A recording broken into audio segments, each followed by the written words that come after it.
Yep.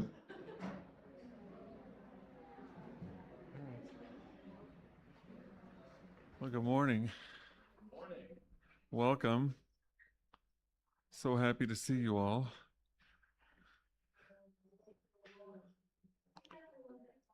All right, I'll try and get right in the microphone for a minute here. We're just waiting for Roger and Michael to get done with their conversation.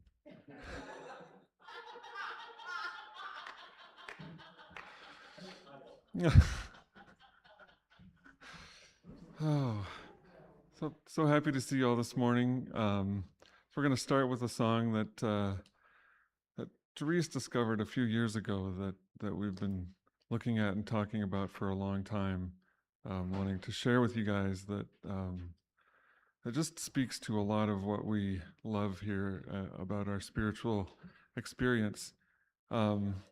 She was originally going to sing it with me. We were going to do it as a duet. She woke up not feeling well this morning and decided she had to take care of herself. So you get me. But I hope you enjoy this.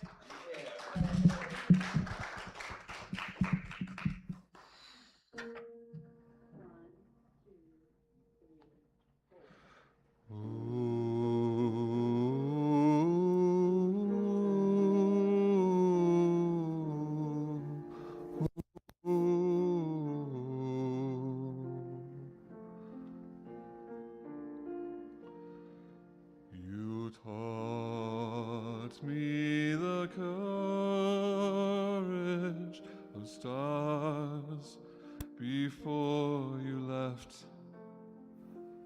How light carries on endlessly even after death. With shortness of breath, you explained the infinite. How rare and beautiful it is to even exist.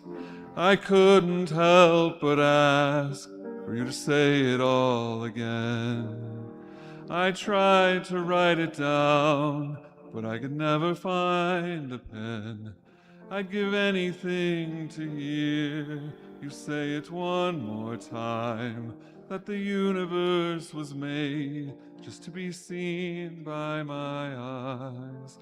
I couldn't help but ask for you to say it all again. I tried to write it down, but I could never find a pen.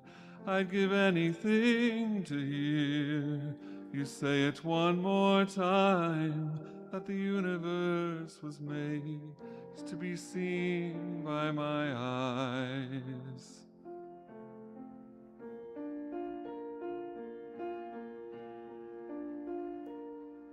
With shortness of breath, I'll explain the infinite. How rare and beautiful it truly is that we exist.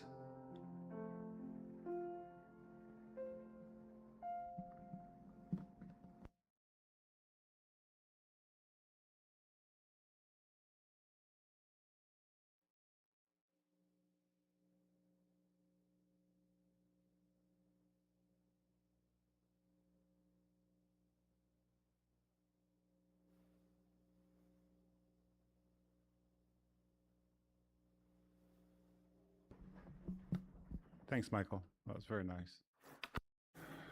Yeah, I just remembered I'm supposed to get up here and talk to you about what's going on. My name is Mark Kenny, and I'd like to welcome those who are here in person and also those who are live streaming participants to Unity of Missoula. As we begin our Sunday service, let's honor one another and take a couple moments to greet one another with waves, nods, and other non-physical means to show our appreciation and love for each other.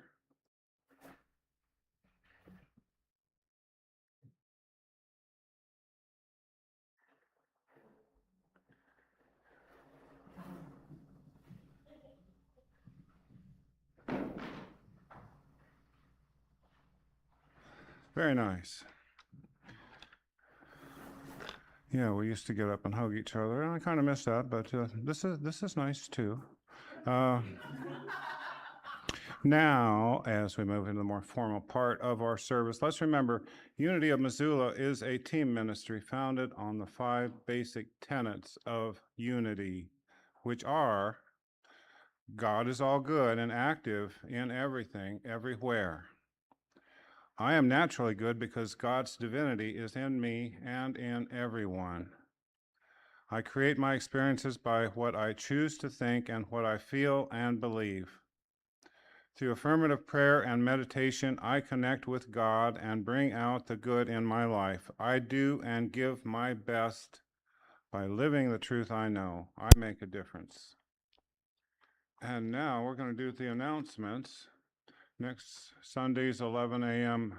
service will feature Linda Andrus, our licensed Unity teacher. And our August theme is Embracing Divine Will.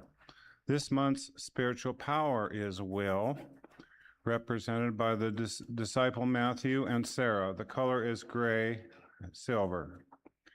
Hospitality today is provided by Evie and Mike Bennett and Linda Andrus. Please thank them when you see them around. I think they must all be downstairs right now. Oh, there they are. Okay. Sorry.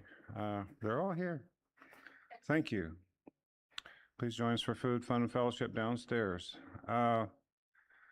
Unapologetic manifestation. Join us for this incredibly spiritual work. Beginning the second week of September, our Sunday messages will explore unapologetic manifestation by Ken Daigle.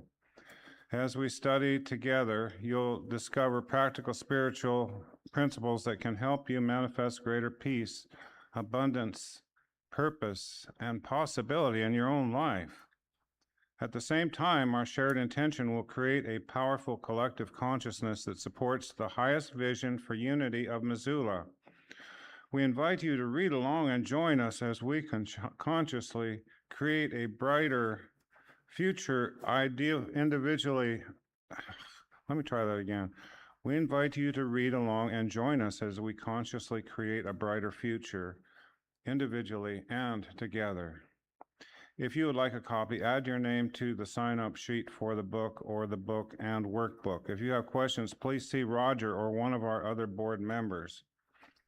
Wow, I'm excited. How about you? Linda also said that there's a copy of the book in the foyer if you want to look it over, or do a scan it and decide whether this is what you want or not.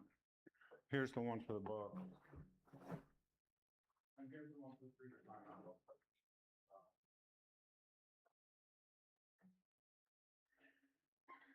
Our online group meets Mondays at 12:30 p.m. They are reading The Awakened Way by Susan Giesman. Please contact Nancy Leifer or Judy Crenshaw if you would like the link. The in-person Unity book group meets on Tuesdays at 12:30 p.m. They are starting the book A Changed Mind by David Bauer. A Course in Miracles study group meets Mondays at 2 p.m. at the home of Linda Andrus. Please see Linda if you need directions. A Course in Miracles beginners group is meeting Thursdays at 5:30 p.m. here at Unity in the sanctuary. Thursday's time of silent prayer and meditation for world peace is at 7 p.m. Please join us for a 20-minute time of silent meditation as we visualize our world in blessed peace. Thanks so much of those of you who continue to support our Unity community through your tithes and love offerings. Your generous donations enable us to keep our building full of spiritual seekers and other community groups throughout the month. We appreciate you. Whew, that's the announcements, folks. That was a long ordeal, but we got through it. Let's see, I already passed out the sign-up sheets. We're going to read the daily word now. Today's reading is, I find peace and freedom as I forgive. Forgiveness is not always easy. I may resist letting go of the hurt or distress caused by someone's words or actions. Even so, I know that forgiveness makes space for peace to flow to and through me. I release what has been, realizing the past cannot be changed. And as I do my inner work to forgive, I also forgive myself for hanging on to past hurts. With each step I take in the direction of forgiveness, I open to love. Love flows to me as healing energy and compassion. As I forgive, I heal. Letting go, my heart feels lighter, and I feel ready to move forward. My spiritual nature of divine love and peace cannot be harmed by words or actions. I forgive and feel light and free. This scripture sentences from Colossians 3, verse 13. If anyone has a complaint against another, forgive each other, just as the Lord has forgiven you, so you also must forgive. That was real nice. Unity's 10% tithe on all income received each quarter is divided between and sent to help the missions of Unity headquarters, Unity Northwest Region, and local Missoula charities as voted on annually by the board. Please hold them in your heart as we affirm our offering blessing.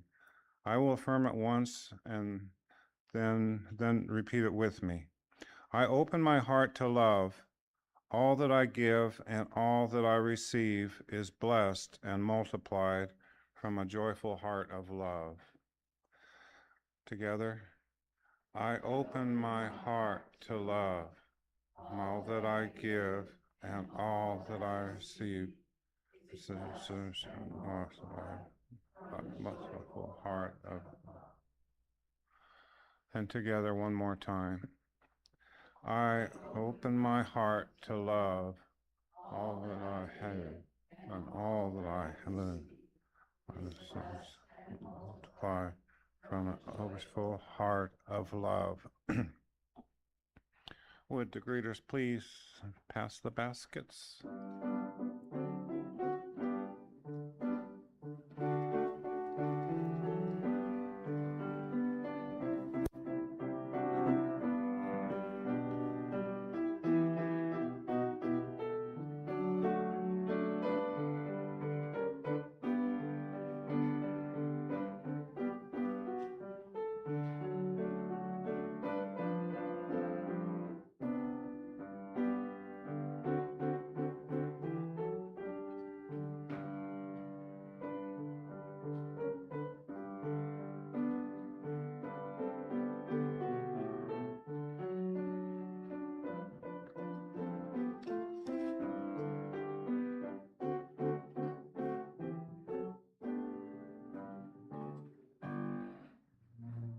Thank you, everyone. It's the best entertainment you can get for $1.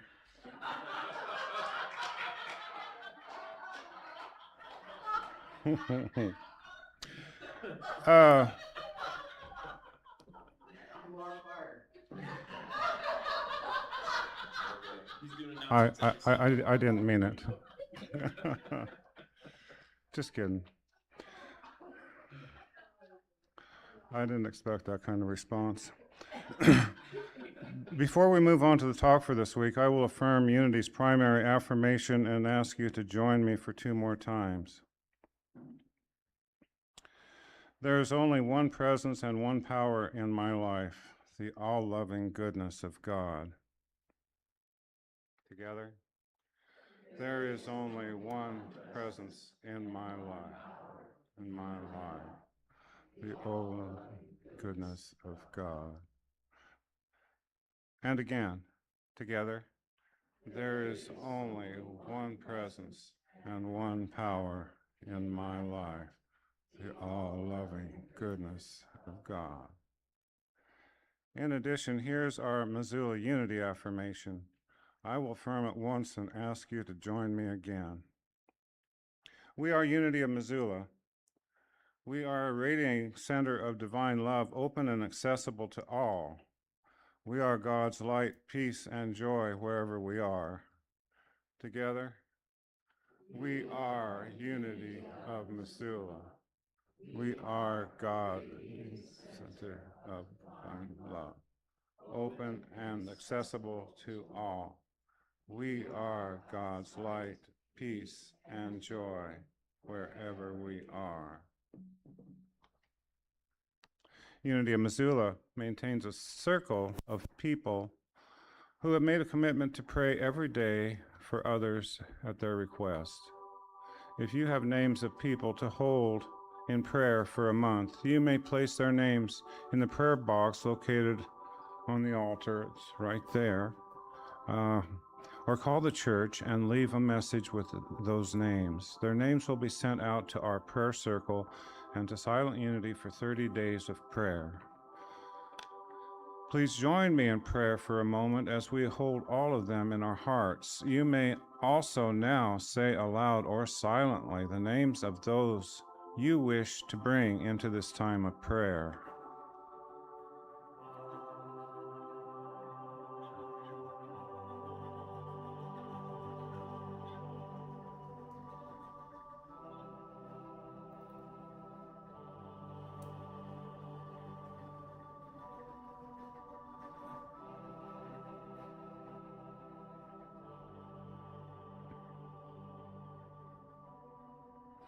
Dear God, we hold these friends and loved ones in our hearts. We behold their light as expressions of the indwelling Christ. We release them to your care and affirm divine order in their lives and ours. Thank you, God. Amen. And at this time, we'll do our community song. It's I Am That I Am. And a lot of us know this, and hopefully we'll do that. Anyway, would you like to stand?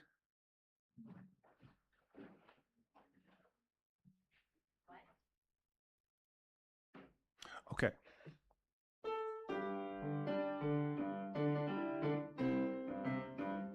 I am that I am has sent me to this now moment. Here I am that I am has sent me to this now moment. Here I am to be the voice and to be the heart through which heaven is made known on earth.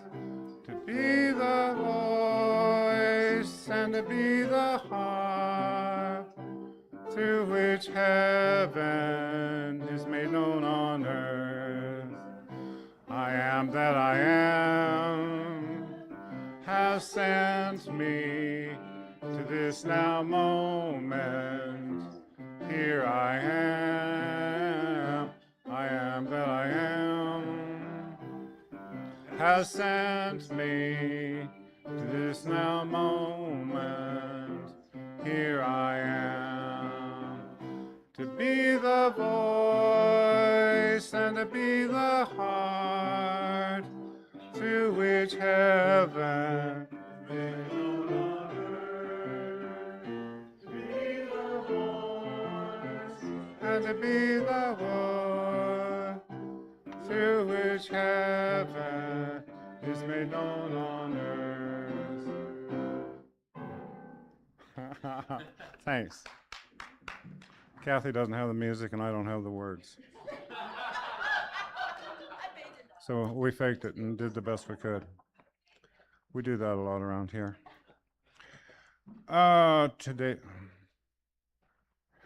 Today's speaker is Ryan Nicodemous, and we've all been looking forward to this. Ryan has been with us for approximately 18 months now. He came early spring, late winter last year, along with his lovely wife, Mariah, and they came here to live. Mariah's originally from the Bitterroot, and so they came to Missoula, and Ryan's a longtime fan of, or student of A Course in Miracles, and that's how we met. He came to Linda and Tom's house for our Course in Miracles, and he met us, and of course all of us pretty much go to Unity, so he says, I'm going to go to Unity too, and he's been with us ever since, which is a great boon for us. He's kind of a famous person. If you Google Ryan Nicodemous, especially on YouTube, you'll see what I mean. He's authored several books, and he's facilitated a podcast series called The Minimalist. Anyway, he started a restaurant, and always busy around here, but he still finds time to share his dynamic spiritual light with us, and it's an honor to call him a friend. Thanks, Ryan.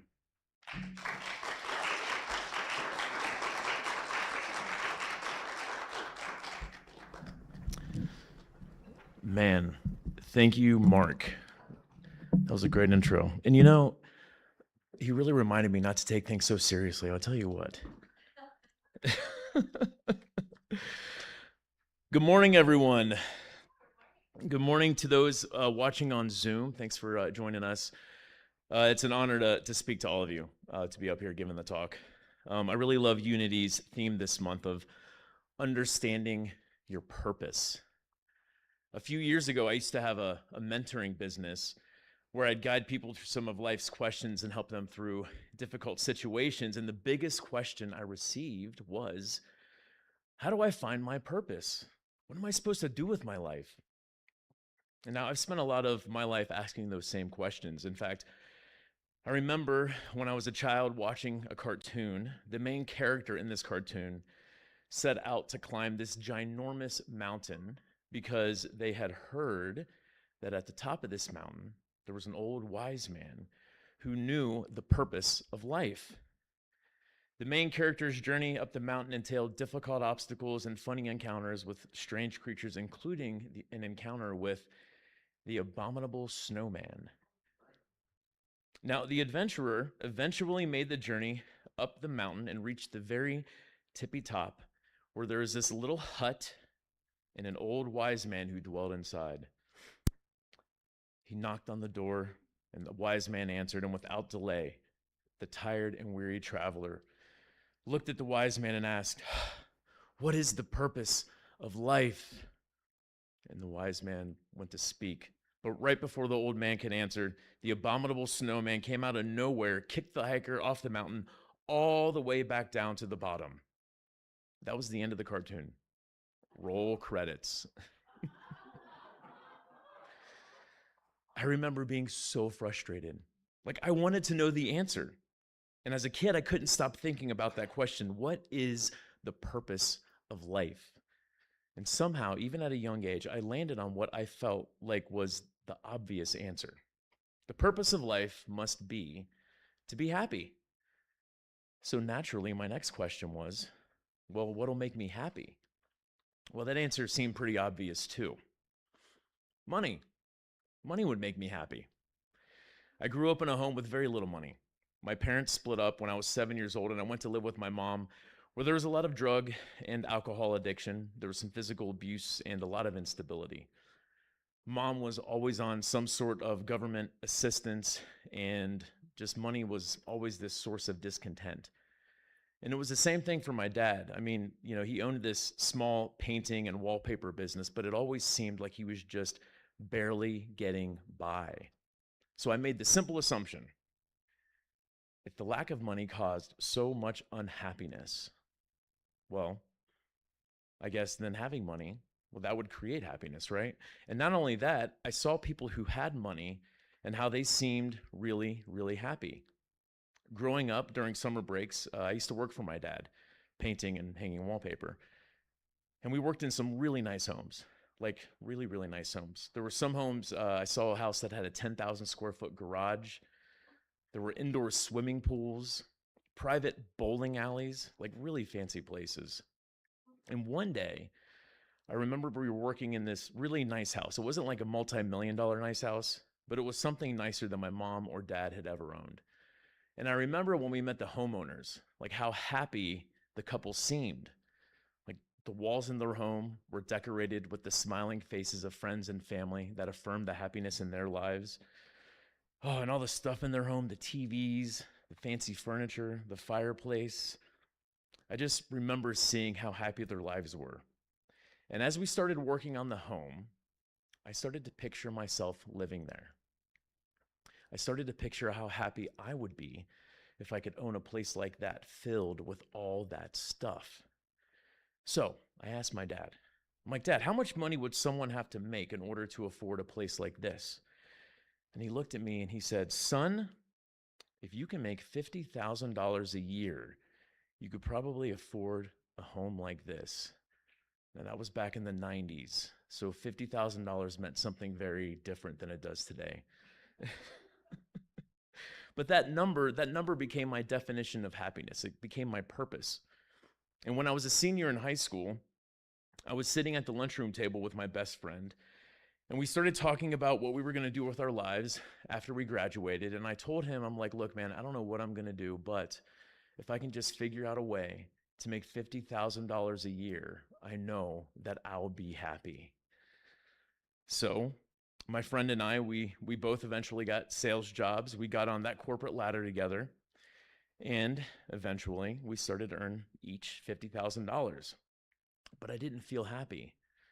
Something went wrong. I had to go back to the drawing board. But thank goodness I figured out what had happened. I forgot to adjust for inflation.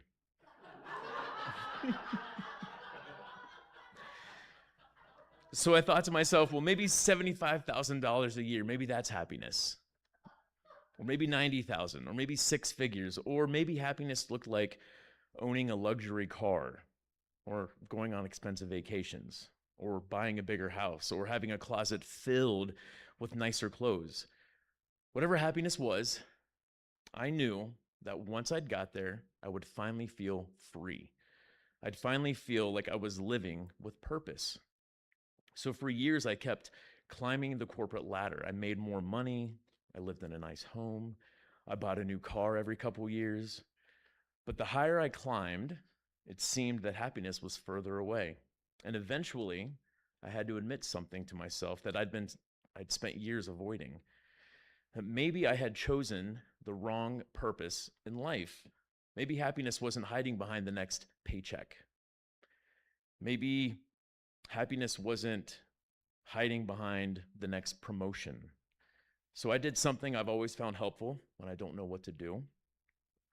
I asked for some advice from someone who was wiser than me, someone who was happier than me. And at the time, that was my best friend who I was working alongside with. He seemed genuinely content.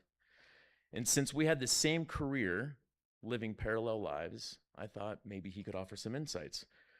And that's when he introduced me to the concept of minimalism. He said something that completely changed the direction of my life.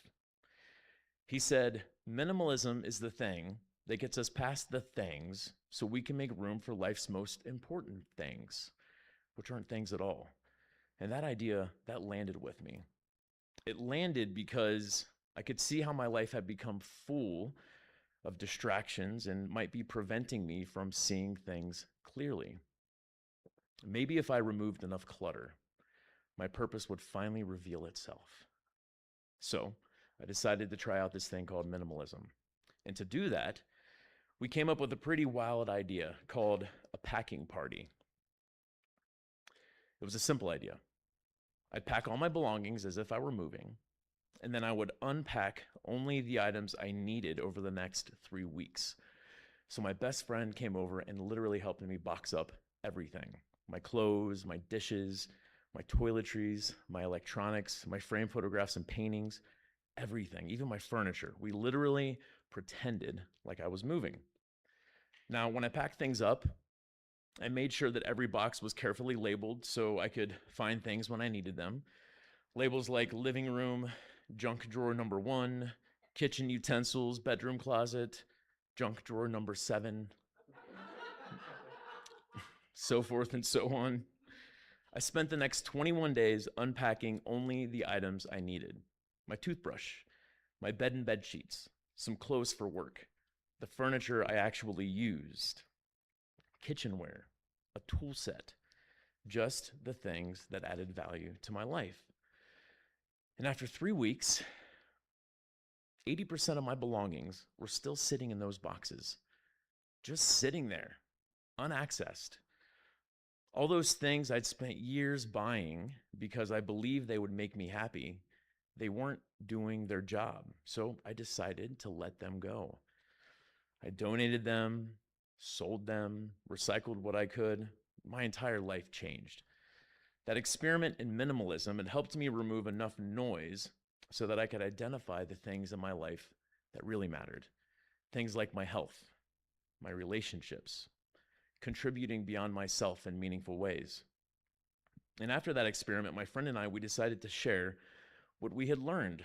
So we did what any two 30-year-old dudes would do. We started a blog. We called it The Minimalists. And when we launched it, something amazing happened. 52 people showed up the first month to read our story. 52. I know it doesn't sound so remarkable, but that meant that dozens of people were reading our message and it was resonating with them. But then other amazing things started happening. 52 readers turned into 500, 500 turned into 5,000, and now today we're fortunate enough to reach millions of people every year. We've written books, started a podcast, we created 2 Netflix documentaries. We've been on international book tours. We became New York Times best-selling authors. We were even nominated for an Emmy. I know, pretty impressive, right? I'm grateful for that journey. I really am. But to be honest, being well known as one of the minimalists isn't my purpose. One of my true purposes in life is to help people. And the Minimalists is a vehicle in which I get to do that, but it's just one purpose. And that is an important distinction. For years, I thought that purpose had to be attached to one thing, one career, one mission, one calling, one identity. That's one of the biggest myths I used to tell myself, that I would feel like my life was complete if I could just find that one God-given purpose. But life has so many purposes. So how does someone know what their purpose is on any given day? One way to find out is to ask ourselves what season of life we're in and what is it inviting us to do? Because some seasons of life invite us to build. Some seasons invite us to forgive. Some seasons invite us an opportunity to heal. Some seasons invite us to learn, to teach, to create. Other seasons just simply ask us to pay attention. Today, my purpose is to deliver a meaningful message. Tomorrow, it's going to Hamilton to help my in-laws pull weeds on their property. The next day, it might be spending time in nature. This winter, it'll be snowboarding. Purpose evolves because we evolve. Imagine how heavy life becomes if we convince ourselves that somewhere out there is one perfect purpose and our entire existence depends on finding it. There could be a couple problems with that. First, it can defer joy by essentially telling ourselves that we're not allowed to feel fulfillment or true happiness until we find our one purpose. Also, what happens if we do find that one purpose? Then what? Do we fulfill that purpose and then retire from living? Life is not asking that of us. Purpose isn't a single destination. There are so many things out there for us to do that can give our lives meaning. You know, something that I have found empowering is that when we do discover one of life's purposes, there can be several ways to fulfill that purpose. For example, as I mentioned earlier, helping others has consistently been one of my life's purposes. I imagine many of you feel the same way. A purpose like that is something we get to practice every single day.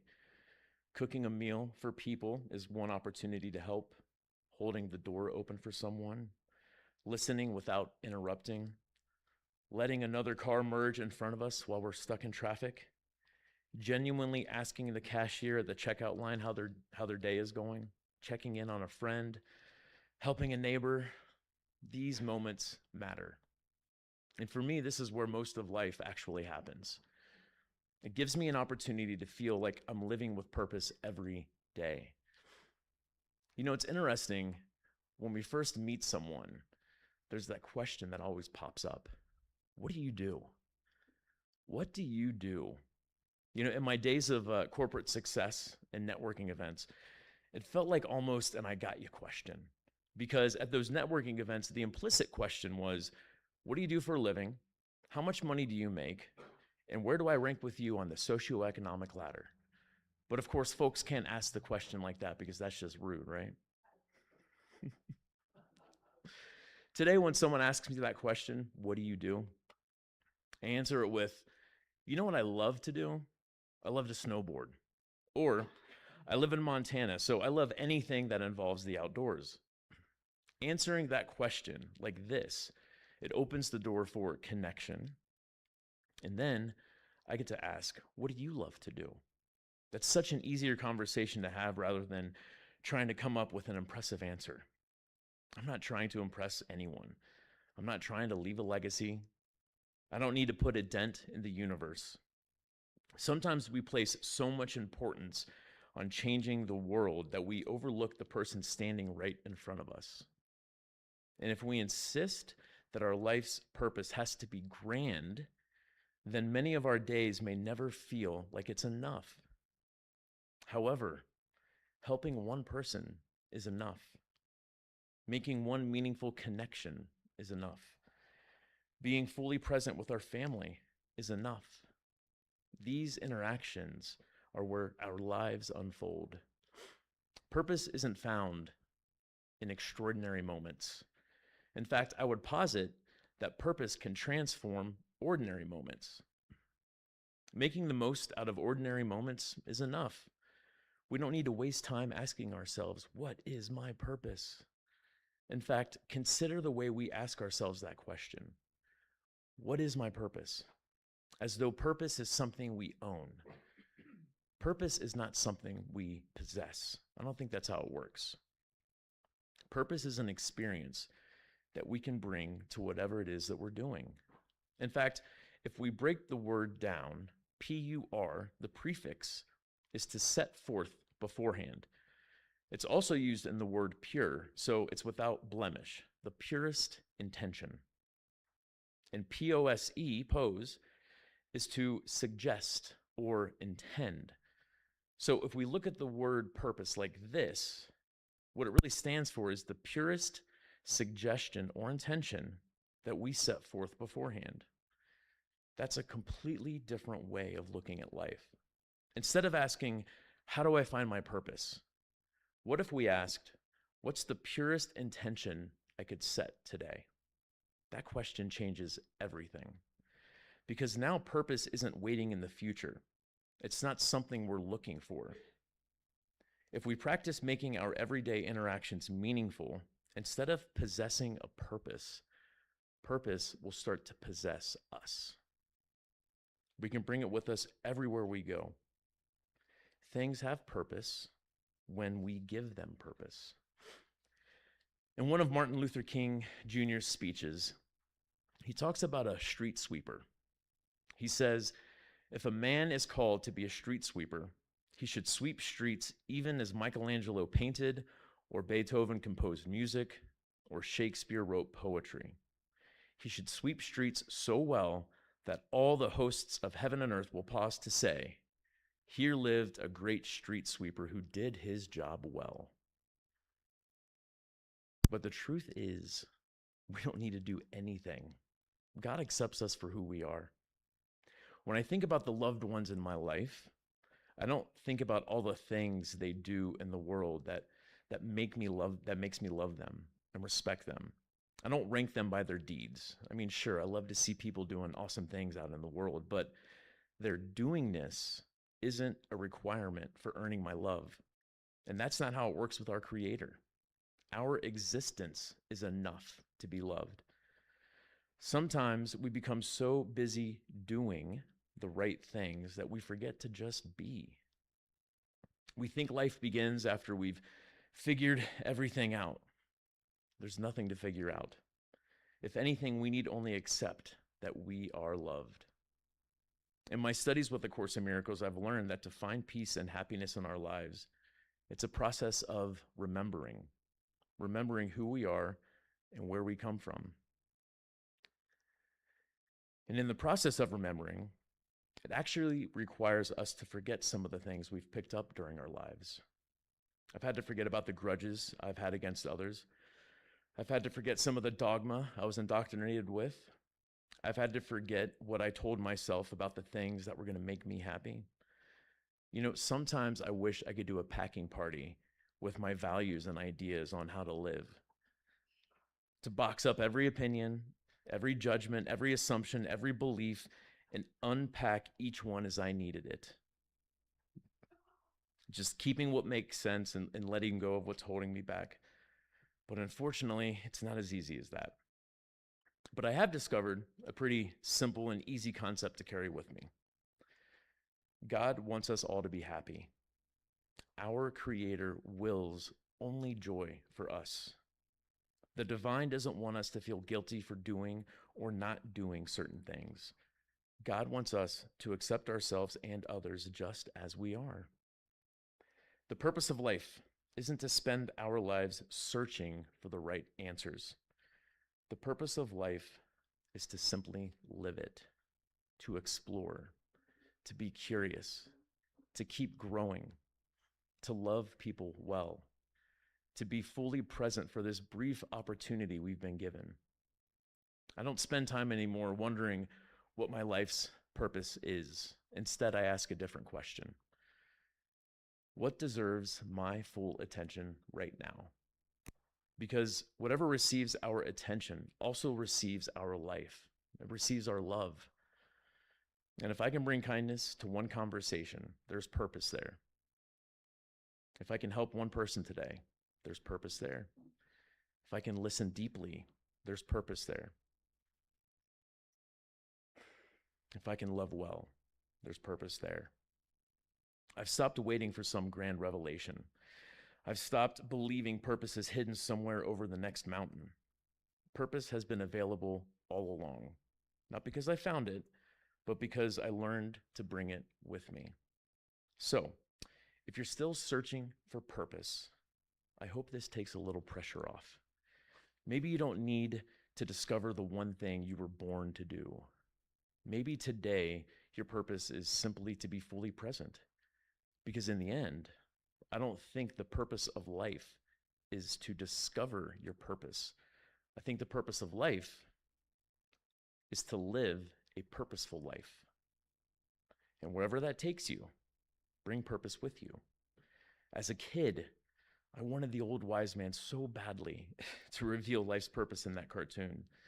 And today I realize why the answer was never revealed. Because no one can tell you your purpose.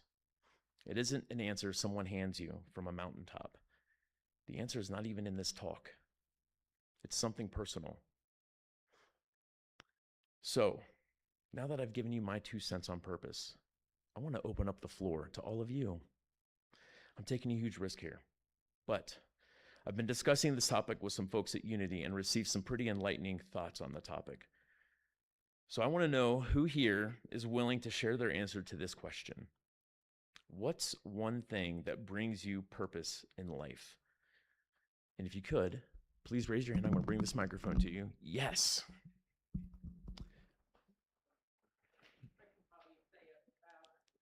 Well, it's for the people on Zoom. Introduce yourself. Okay. Hi, I'm Laura Donito. I've been a member of Unity since 1993.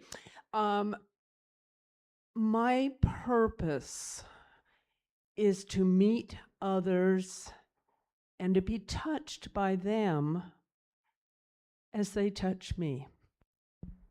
I love it. So simple. Thank you. Anybody else? Yes.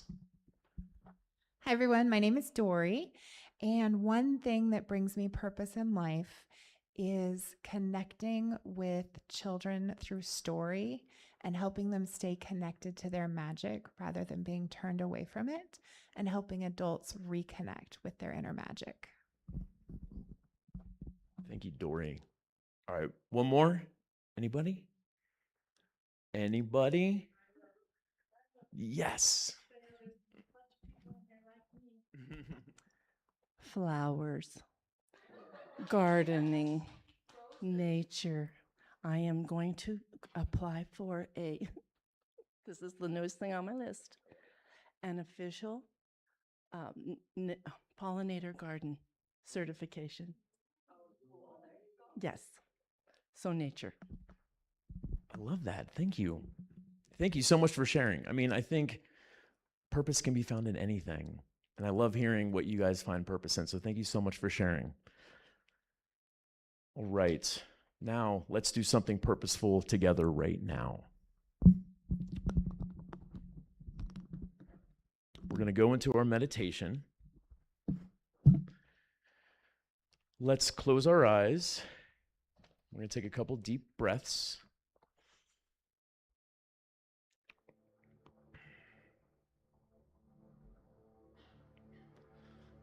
I want to try maybe doing a couple Tai Chi breaths. Keep your eyes closed. And the way that the Tai Chi breath works is inhale through your nose, focusing on drawing in as much air as you can to your abdomen region. And then, once you feel like your abdomen is full, start drawing air into the top of your lungs. And then on the exhale, focus on letting the air out from the top of your lungs, followed by the air out from your abdomen. And then repeat. And let's do a few of those breaths. In through your abdomen, top of your chest, out through the top of your chest, out of your abdomen.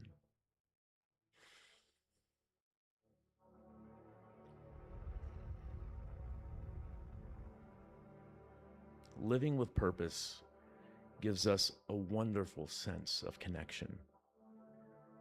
Connection to our Creator in every aspect of creation. Sense the love and warmth in this room, even the folks on Zoom. Feel their presence. Right now, our minds and hearts are connected to one another. This is our purpose in this moment. To feel this unity with each other, to feel at peace with each other. Keep breathing gently. Let your heart open to love. God is love, and wherever love is, God is there. We are one with each other and one with the divine. And for the next few minutes, let's just sit here with softened hearts and share this purpose, knowing that our presence with one another is enough of a purpose for today.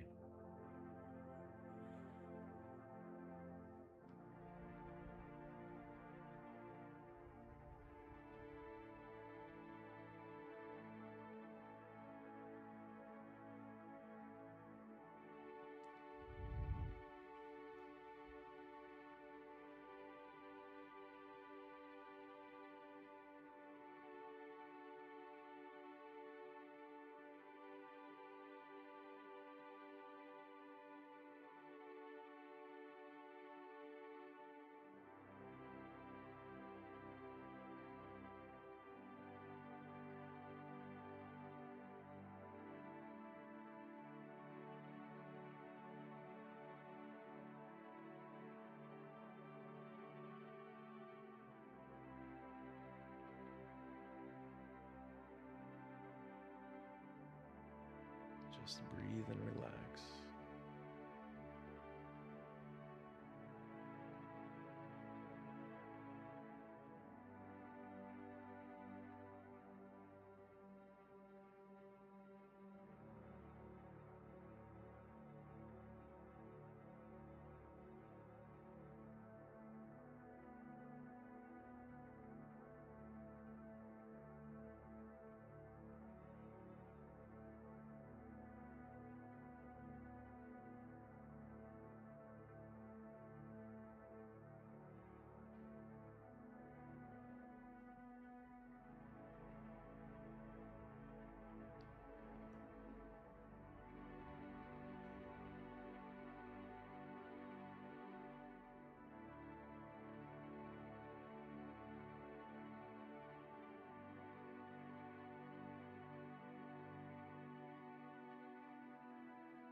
Okay. You can slowly open your eyes and come back. Thanks so much for doing that. Oh.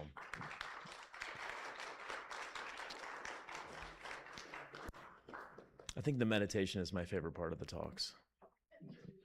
It's a really awesome time for us to join as one. I love that. All right, I guess it's time for our prayer for protection. So in closing, let's pray together. The affirmative version of the prayer for protection. It's on the wall. And together, the light of God surrounds us. We are the light.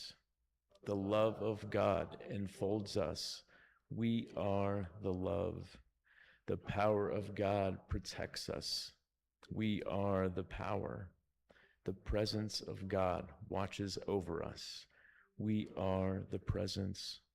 Wherever we are, God is, and all is well. We are one. All right, you may stand quietly where you are or move into a circle. Let's move into a circle for our peace song. And I invite those of you on live stream to remain connected for our peace song.